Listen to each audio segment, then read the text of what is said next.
Welcome to the Process Podcast. From new agent to broker owner. My name is Travis McClure. This is my co-host, Preston Guyton. Welcome to the Process Podcast. This is Travis McClure, and I got my regular co-host back with me today, Preston Guyton. How you doing today, sir? Good, man. Can't complain. Glad to be back. Seems like I've been gone a long time. Yeah, you did some travel with the family. How was that last week? It was good, man. We went up to Lake James and near Asheville. Stayed there for 7 days. Realized I don't really like running the hills. Actually, I do, but it's a lot different than running the flatland we're used to. Yeah, I've noticed that when I travel to, Myrtle Beach is extremely flat. As a matter of fact, that's why a lot of people will run the Myrtle Beach Marathon. It's a qualifier for the Boston Marathon, New York Marathon, and it's extremely flat here. So a lot of people will come run the Myrtle Beach Marathon to PR. But when you travel like that, running in the hills, coming back, and you run back on the flatland here, you feel faster? Oh, yeah. Yeah. I had to slow myself down. Good stuff. I like that. All right. So today's topic, Preston and I were kind of throwing back and forth. A question I get sometimes when I consult agents is, what are the best tools to enhance lead generation? Now, we're not going to talk about tools that generate leads. We're talking about must-have tools in your tool belt that are going to enhance lead generation. And Preston, when I throw a question like that out there, what's the number one thing that comes to your mind? You know, having a good CRM is something I always go to, being organized with it. So you could take notes and keep it all in one place. To me, that is the one thing that I would focus on first. It's just making sure you have a CRM that when you do send out emails and you keep track of all those things and you keep all your clients you're working with or future clients you're working with all organized in one place is definitely something that needs to be at the top of the list. 110%. If you are at a company or, I talk to agents sometimes don't even have a CRM this day and age. Again, a CRM is not going to create leads for you. But when you prospect, I don't care if we sat down and we called neighborhoods right now and did circle prospecting, or if you were just calling a database of buyer leads, most of the people you talk to are not going to be ready to buy something right this second. If you don't have a CRM that can nurture that process, send consistent follow-up that you can put notes into, easily recall stuff, track and log calls. I know a follow-up also will even record all your calls for you. You can go back and listen to the last time you spoke to that person. You are at a severe disadvantage in your business in 2022. You are. Like, if you don't have a CRM that can do all of that for you, you are at a disadvantage with other realtors in your marketplace. 110%. Yeah. I mean, you think about it, the average timeline for somebody to buy in this market, because they start searching, majority of people start searching way ahead of when they're buying. I mean, some continue to search and never buy, but I think the average for us is between 18 months and 24 months. I've had some that have been in my CRM for 5 years and just continue to stay in contact with them and end up buying. So it's definitely, and you're not going to, if you don't have them in a CRM, if you don't have them in one place, I mean, how are you going to keep up with somebody that registered on a site 5 years ago? Right. You still have to automate some of that process and the emails and the, e-alerts and all those things. But if you don't have a CRM, you're not going to have a book laying around from 5 years ago with somebody that signed up. So right. It's definitely something that needs to be at the top of the list for sure. I'll give you a best practice too. Something somebody taught me years and years ago was, anytime you open somebody up in your CRM, let's say I call Preston, we have a conversation, or he sends me an email, right? I'm going to open him up in my CRM, right? His contact page where I can put notes and things like that. Anytime you go to close that person out in your CRM, always put a next step, whatever that next step is. Because to me, a goal of any conversation with any prospective customer or client is, what's the next step? When's the next time I'm going to talk to them? If you can't answer that, you didn't have a successful conversation. And at least, like, if they didn't commit to, call me back, put it in, make that commitment with yourself that, hey, I'm going to call Preston back in 30 days. Boom, reminder, close it down, move on to whatever's next in your process. Yeah. It's either next step or appointment. I mean, it's one of the two. Yep. I'm going to throw one out there that I think is equally as important. This one's kind of an internal factor, right? External factor would be the CRM. That's something you bring into your business. But internal factor for me, Preston, that's going to enhance lead generation is mindset.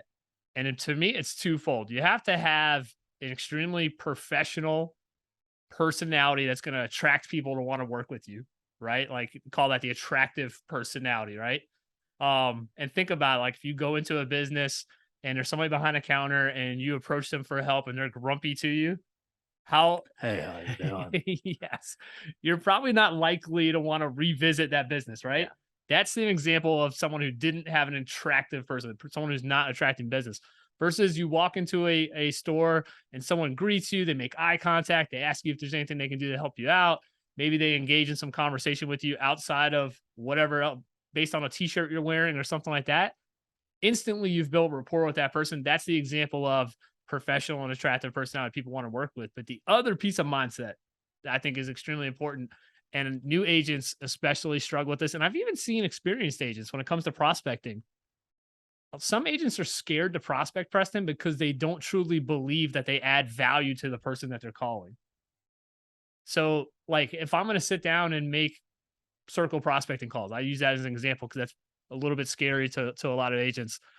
If I'm going to sit down and that's calling through a neighborhood, letting people know a home just sold in their neighborhood, right? If I'm going to sit down and make those kind of calls, I got to truly believe two things. Number one, I can get this person's house sold, right? I add value because I can actually take their listing and get it sold. So you have to have that belief in yourself. But number two, this person might be in a situation that needs my services, right? Like you don't know on the other end of that phone, maybe they just went through a family situation, separation, divorce, death, whatever that is, and they need to sell their house. You calling them might have just enhanced their situation or made their situation, their bad situation, a little bit better because now someone can help them financially.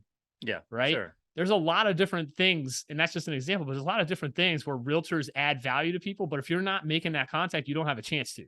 Correct. So I'm a firm believer, and maybe it's affirmations. You add this to your affirmations, but number one is you gotta, from a mindset standpoint, you have to be in a mindset, in a mood that am I professionally attracting people to want to work with me?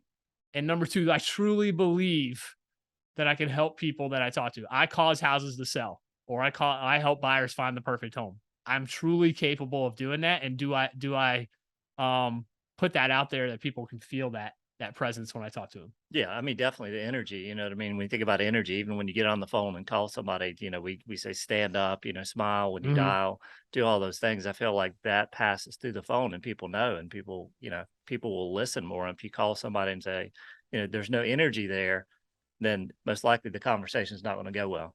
Yeah, people can. I say like a dog can smell fear or Yeah. whatever it is. People can sense if you're scared making the calls. People sense that on the other end of the phone. I'm not saying it's not okay to be scared or nervous when you're making calls, but that's why and I use the word affirmations because that's most people know what that is. But I'm not saying you got to sit there on the way to work and drive and say these things to yourself out loud, but you truly have to put yourself in a position you are confident that you believe the things that about yourself. Yeah, I mean, you know, things like making calls, you're gonna be scared until you do it enough and you're not Right. scared anymore, you know, and the more you do it, I mean, the more we do this podcast, the more you do public speaking, and the more you call people, the easier it gets. I mean, I don't think anybody that no matter how at what level they are, if you talk about public speaking or whatever, there's not one person probably in the world that doesn't have some sort of nervousness when they get up there or Sure. butterfly. They just turn it into energy instead of you know creating fear. It's the same feeling as when you're fearful as when you have energy. You know, your heart races and everything else. So, you know, just turn it to energy and use it in a positive way. Yeah, it's funny you say that. I think that's a perfect example, like prospecting, public speaking, very similar type stuff. And you and I talk about it a lot. You have that uh public speaking event coming up in Tahoe in September, right? You're Yep. gonna be out there kind of telling your story and talking about what you do. And that's a scary thing to do. Like that's a very vulnerable thing to do. And I used to be terrified to public speak, like get up in front of a room of people. And I do it now. Probably people wouldn't know that. Yeah. Right. I'm very comfortable in front of a I group of think people. I think too though, like I think we think we're up there scared, but a lot of times people don't notice it. You Right. know what I No, mean? they don't. It's I was talking to John about this one day and he's like, people would never even think that. He's No. like, you know, so I think we think that way, but I mean, some people definitely do have anxiety problems and they actually really do like are petrified and they shut down and everything else. But I think most people when they get up there, for the most part, I mean, yeah, they can tell you're nervous a little bit, but typically after a couple of minutes, 5 minutes, people open up and it, becomes more relaxing because you realize nobody's going to jump out of the crowd and tackle you. Yeah. Hopefully, anyway. If you're a comedian, it might happen, but for the most part, I mean, it's everybody has those same fears at some point. Like we're actually like naturally human beings are actually like naturally hardwired to fear public speaking or fear basically rejection from others. It's so if you go back like human evolution, right? If you look at that aspect of it, like if you were rejected by your tribe or whatever social aspect you lived in, talking thousands of years ago, you couldn't survive in the wild by yourself as a human being. Like you need other humans to survive. So you're naturally like hardwired to fear doing something to get rejected. Right. So when you get up in public speak, what are you afraid of? You're afraid of the opinions of others. When you make calls, you're afraid of upsetting somebody, right? And the thing to get over that is like you said, you got to do the reps. Yeah, You just got to do it. One of my favorite books, Preston. You ever hear the book called Rejection Proof? I have not. I can't think of the name of the author for the life of me. He was a speaker at a conference I went to, and I ended up buying his book. The book is Rejection Proof, and I can't think of the name of the author, but the essentially the premise of this book is this guy, he wanted to like see if you become immune to rejection. So he would purposely, it was like for like 100 days. And you can look it up on like he has like a YouTube channel, just like search Rejection Proof. And he would do these things like to purposely get rejected. Like one time he went to McDonald's, ordered a hamburger, finished his hamburger, and then he went up to the counter and asked for a cheeseburger refill. Like you would ask for a drink refill. He asked for a cheeseburger refill, knowing the person would say no, but he did like little things like that, and it would escalate over the 100 days, and some of them were kind of comical. But he would do like things like that every day to get rejected. And after a while, like what he found was as he got to the like later part of his experiment, that he was willing to do like more daring things to get rejected because he just didn't fear. Yeah. Like he just got over. He's like, well, what's the worst that could happen? Someone's just gonna say no. Like some people would get upset with him, but it's like they're strangers. I don't even know these people. Like 20 minutes from now, that doesn't affect any of us, right? Yeah, for sure. He did a lot of like some of it was funny. Like he went to the Lincoln Memorial and asked the security guard if he could sit on Abraham Lincoln's lap. Obviously, that was a no, right? He just did a lot of, and he recorded all this on video. But the book is great. He has I just remember his name. It's Jia Jiang.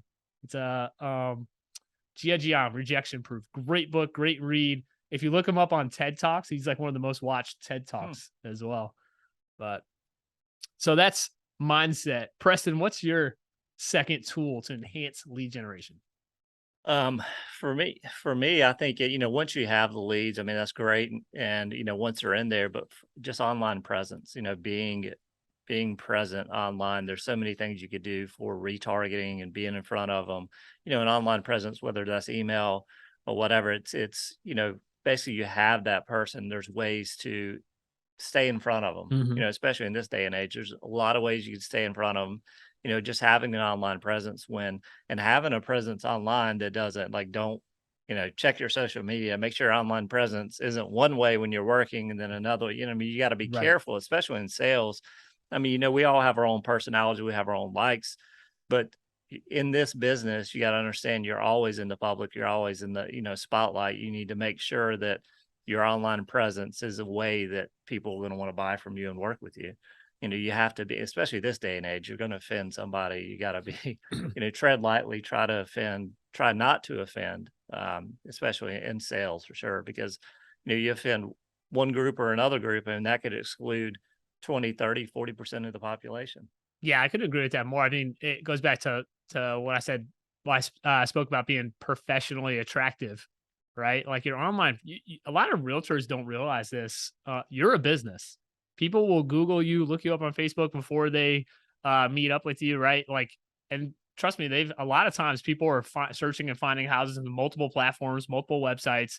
They're in conversation with multiple realtors, especially like unless it's a sphere of influence type thing, and they're Googling you. They're looking you up on Facebook. So the stuff you put out there, you have to be careful. Like ask yourself, am I being professionally attractive? A mentor of mine years ago, Preston, in terms of social media, he always used this term, and I liked it really, really good. Like just to say, hey, should I post this? And he always said he coached around this person. He said, is it positive and is it productive? Mhm. Is it positive? Is it productive? You should be able to check the box on both of those before you post this. I'm not saying now I could get backlash, and I'm not saying you can't share your opinions. There's a lot of stuff out there you probably want to share your opinion about and share your values and your beliefs. And 100%, I think people should do that. But always ask yourself, is this positive? Is this productive? And Yeah, I I think mean, the other, I go ahead. think one thing to ask yourself is this, who is this going to offend? Yeah. I think that's a very good question because especially when you're in sales, I mean, sometimes you got to bite your tongue and Yep. it's good to put your opinions out there, but you also, is it, is it worth putting your opinion out there to potentially lose 5 sales or 2 sales, Sure. in this business? So I think that's something you need to ask yourself is who are you going to offend by putting this out? And I see it all the time. I mean, some people that have a, one stand one way politically or another way. And, and I see some that are like, they put everything out on social Yes. media and it's, I may agree with them, but I'm just like, man, they just lost, a good percentage of the population with what they believe in. So it's just be careful. And it's sad that we're like that. Like, no matter which way you lean I could sit here and have a conversation with you and then I'm not going to get upset. Yeah. I might not agree with you, but I'm going to walk away and for me, I'm going to just walk away and continue on my day and that'll be it. I mean, we could disagree or agree or whatever, but that's the way I am. Like I'm not going to not buy something from you for your beliefs, Right. but there's a lot of people out there that will. You're right. 100% right. And well, it's really twofold. This could be a whole nother episode, even this topic, but it's number one. I feel firmly, people, if you have certain core values, certain beliefs, I think words and actions should always line up with who you are as a person. That's having values, things like that. But also, you have to respect the values and beliefs of other people at the same time. Yeah. So, with online presence, I think it's one thing, you need to be out there, you need to make yourself available, and also online presence and protect who you are and what you share and ask yourself, is this going to offend somebody? Is this going to maybe, not get me 2 or 3 sales? Are you willing to give up money, to pay your bills and everything else? So to me, it's online presence, being out there and just being careful with what you put out there for sure. Yeah. And again, I go back to like what I was taught. And I think it's okay to have your values, your beliefs. You should. But when you put it out there for the rest of the world, try to stick to, is it positive and is it productive? Right. I think if you can check both those boxes, you're staying in the realm of safe, Yep. right? From a business standpoint. One of the other ones I wanted to put out there, this number 4 on our list, Preston, is a network of advocates. And what I mean by that, number one, it's going to be sphere of influence. We've talked about that a couple times on the show of your friends, your family, your acquaintances, that if they heard somebody talking about real estate, number one, they would refer you and nobody else. And if they were going to do something with their real estate, there's no other person they would work with. Those are your advocates, right? They're the number one people, should be the number one people in your database, right? That you touch base with. But also, every time you have a client, your goal should be to come away from that transaction with another advocate, right? A past client, if you've successfully serviced that past client, they should leave that transaction as an advocate. And that's the absolute definition of it. It's, if they heard somebody talking about real estate, they would refer you. And if they had any other needs in real estate, they're going to call you. And I would even vocalize that in a transaction. I would say, hey, Preston, my goal as your realtor in this transaction, number one, is to find you the perfect house. Or number two, I want to leave this transaction where I'm still your realtor for life. And if you ever heard somebody in your neighborhood or in your life or family talking about real estate, you'd be the person I'd refer. That's my goal, to come away from this transaction and make sure you feel that way. I think, what you just said, a majority, I think if you listen to phone calls or sales calls, a lot of times people just don't ask for a sale. The sale's there. Right. And then there's that awkward silence at the end or whatever. And the salesperson's like, oh no, what do I do? What do I do? I think a lot of times it's just not asking for that sale or it's not asking for that referral. And I think that's exactly what you said is something that is very important. And where do they go? Where do those SOIs go? They go in your CRM. You keep them in there. There's, so many things you could do now with a CRM to the past clients to send, to send mailers, to send emails, to remind you to follow up, to do all those things. And, we've talked about it several times on here. 85% of the people that bought with a realtor will use somebody different the next time. Why? Because a lot of times they get asked the question of, why didn't you use it? "Oh, I don't even remember their name, Exactly. because they didn't hear. So we're always, and, John talks about it in recruiting, like, we spend all this money and people spend all this money on generate leads for companies and everything else. What would that one recruit or one new agent, how much money could they bring in over 3 years? Yeah. So it's similar to that. Like when you look at SOI, sphere of influence, these people have already bought from you. Yeah. Most likely they liked you, right? Enough to buy a property from you. And then a lot of times we just don't keep in touch with them and follow up with them. So I think it's, following up with, but also let them know, that your referral based and, referral business, if you do a good job, you should be able to get 10%, 10% additional sales from that referral base every single year. And as you sell more people, that SOI, and we see it here, there's some agents that do a really good job with SOI, and they have so many. I mean, Derville is a good one. Mhm. She has so many people that buy from her again. She stays in contact with, and she reaches out, and she does all those things. Yep. And those people are just continuing to come back. Yeah, and I think if you're an agent and you hear this, this actually is a pillar business. This is a lead generation source. And if I'm coaching agents, I ask, hey, what are your lead generation pillars? And they'll normally name like, calling this database of buyers, maybe I prospect the sellers. And they'll name sphere of influence, right? And we'll talk about it. And I go, okay, so sphere of influence is a pillar of business. What do you do? So like, how do you lead generate from that? They don't really have an answer, right? And one of two things, phone calls, mailers, letters is one as well. But I think we spend a lot of, like you said it, you spend a lot of time and money as a realtor to try and attach to or get to know people that you don't even know. You've never had contact. And that's very expensive to do, right? Build relationship with people you don't know. And we tend to not spend anything of our marketing budget or business budget, whatever it is, on people we do know. I say you got to invest a piece into that. And it's not a ton of money. Maybe it's, I would say sit down, build a list. Who are my advocates in my database? Who are my top 10, top 20? If you're an agent, been in business a long time, maybe it could be 50. Best 50 people that have sent me referrals in the past or have used me multiple times in transactions. And those people, when it comes to Thanksgiving, I'd be bringing them pumpkin pies, Yeah. right?